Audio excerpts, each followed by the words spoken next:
My name is Tori Pritchett, and I'm interviewing Miss Booth. Today is January 24, 2023, and this week there were 229 reported cases of COVID-19 in Charlotte, Mecklenburg County, which shows a 29% decrease over the last 2 weeks. Therefore, each subject is comfortable not wearing a mask.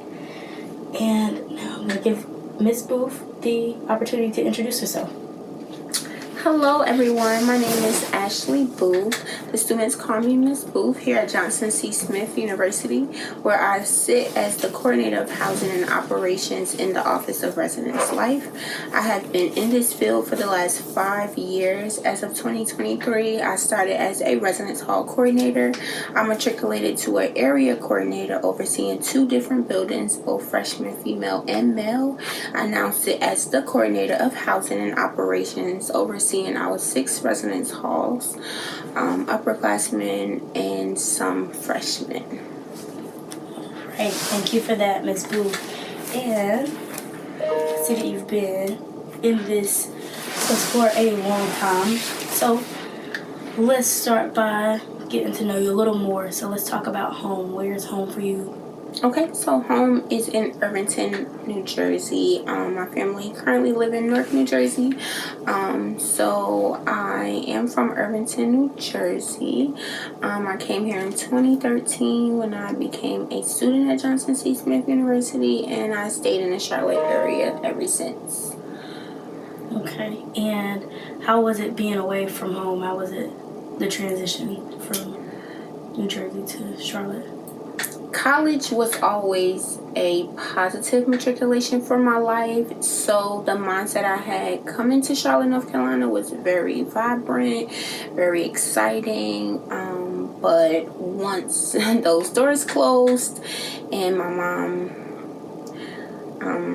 started to move me in and everything, emotions started to sink in.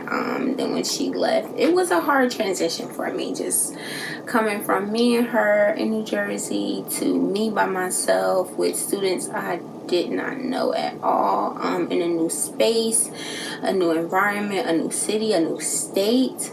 It was difficult for the first month and a half, and then I got used to it. I started to get out, made some friends, inserted myself into different extracurricular activities, my hall council, and eventually I adapted to the environment. I did miss my mom a lot, but she always ensured that college was the best step for me.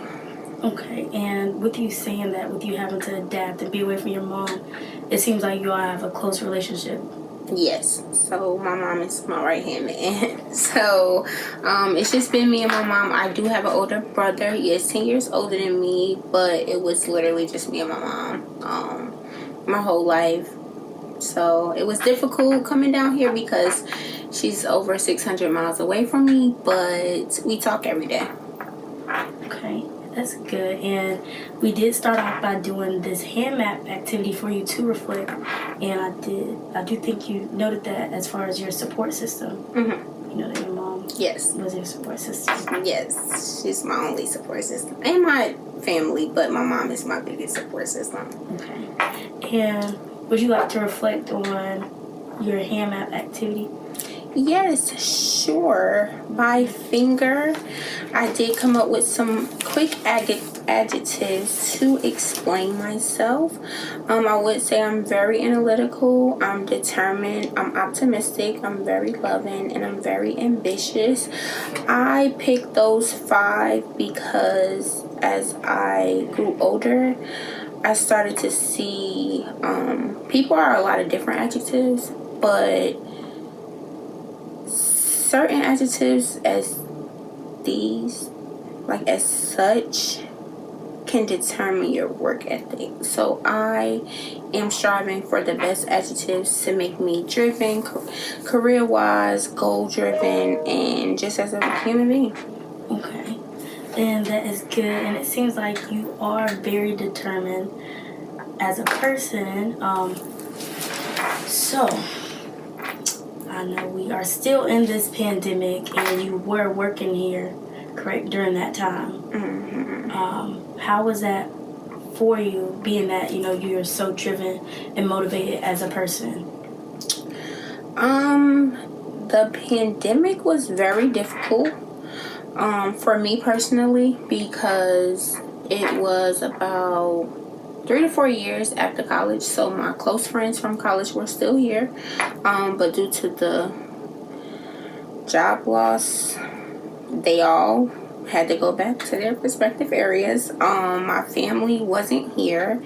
They are still in New Jersey. So I would say personally, it was very lonely. It was very difficult in terms of a depressive state, but I feel like I achieved a lot of confidence through that time, because I learned that there's no one but you. So with that being said, I tapped into my inner self. I tapped into self-care. I tapped into my inner work, things that I would need to do to make myself go by throughout times that I would feel low or, sad or lonely in a sense. So things of that nature. Okay, and what were some day-to-day routines that you might have picked up during that time? Grocery shopping. So during that time, it wasn't too much to do. So I tapped into grocery shopping a lot. I was first a little nervous about how things were being cooked during that time. So I felt more comfortable just cooking everything myself.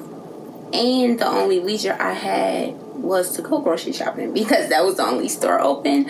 So I did a lot of grocery shopping during that time. I did a lot of sitting in the park and watching movies and reading different books during that time, because I also didn't want to stay in the house so much, but I also didn't want to go out and be around people and expose myself to the COVID-19 virus. So with that being said, I would just find different areas like Lake Norman or Freedom Park where I can sit in a secluded area and still be in nature.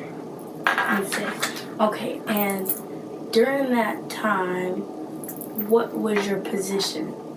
During that time, I was an area coordinator. Okay. I had 2 different buildings. I had freshman male and freshman female, and they had to expeditiously go home in March. That was also a difficult task for me, because a lot of students left their belongings here.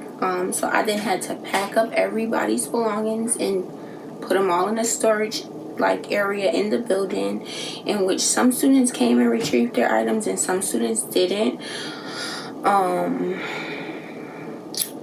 We actually didn't have any cases before that we're knowledgeable about with the COVID-19. However, it was extremely difficult having almost 350 students just around me to having none. So yeah, it was extremely difficult in terms of my students. I also had to keep up the maintenance in the buildings. So I had to come to the buildings daily, make sure everything was okay in terms of keys, maintenance, and security, keeping the building secure. And yeah, that's about it. And mentally, how do you think, during that time, how did you feel when you had to take on all those responsibilities that changed during that time? It was overwhelming in a sense, but once everything calmed down, everything started to get a little bit better.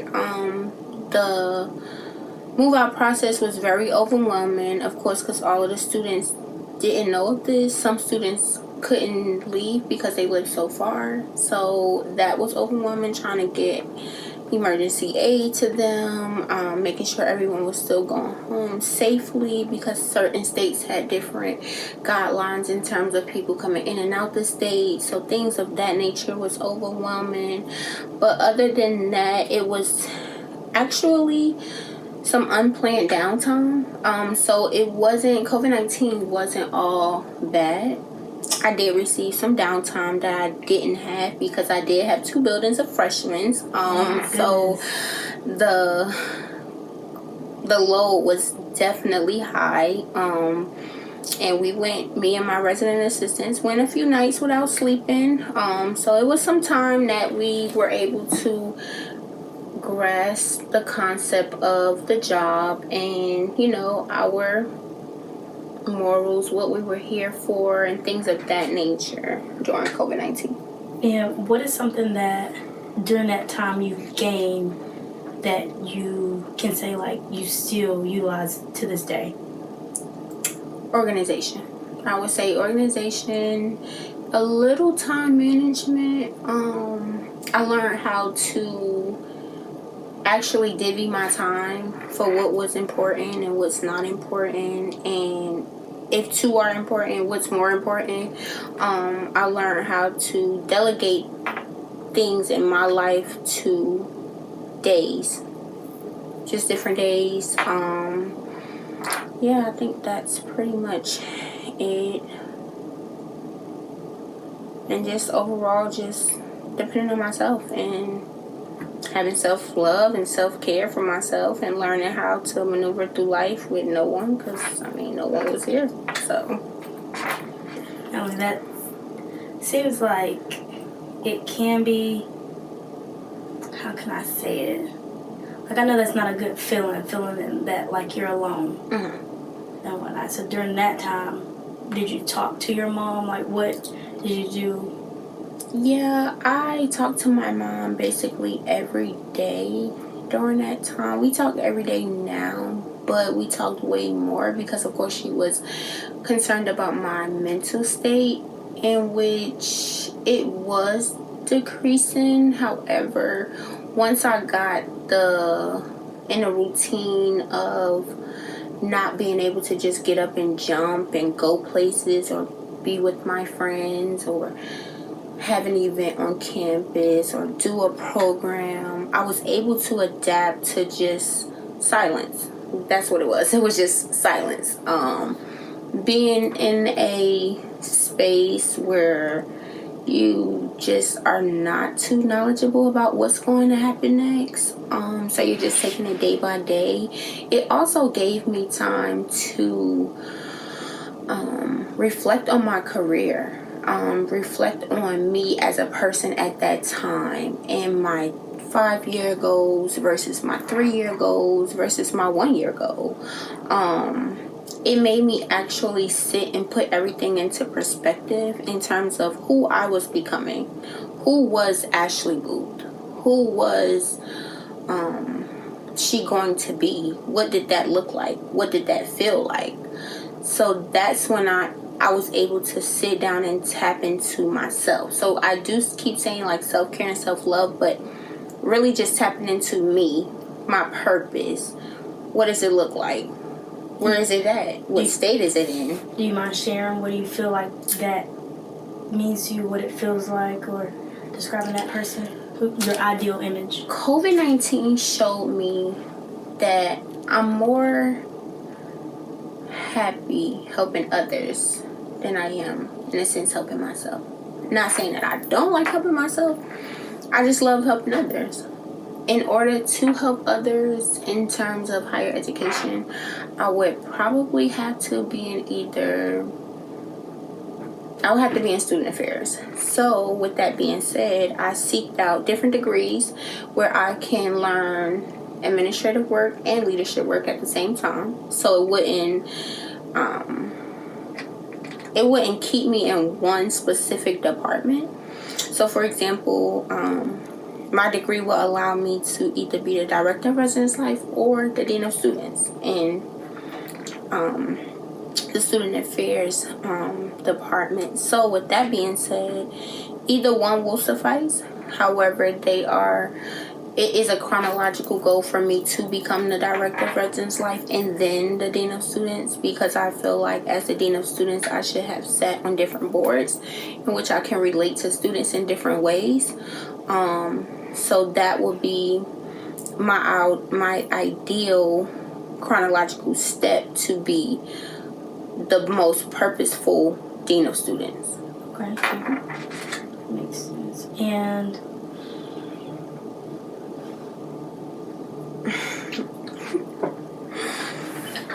let me think. Give me a moment. Okay. So, with you saying that right now, are you taking steps? I do believe you're in school, right? I am in graduate school, yes. And what are you going to school for now? For my master's in higher education for administrative leadership, and yeah, it's more concentrations. I just never can remember them, but that's the gist of it. Okay. That's the gist of it. And how is that for you now? Because I know, the pandemic is still in place. How long is the program, and did you start it during COVID? Yes, so I started the program April of 2021. April of 2022. I believe I started the program April of 2022. No, I started the program April of 2021. I'm currently 6 classes in, 6 classes to go. I am in week 2 out of week 10 of my 7th class, in which now we're starting to get in the actual concept of research.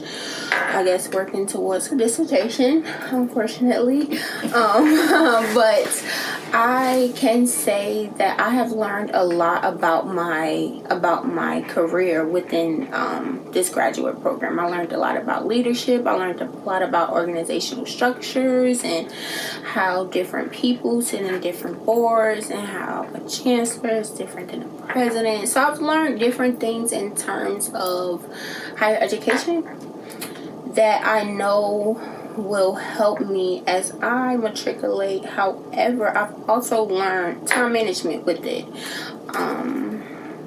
Being a millennial in graduate school and still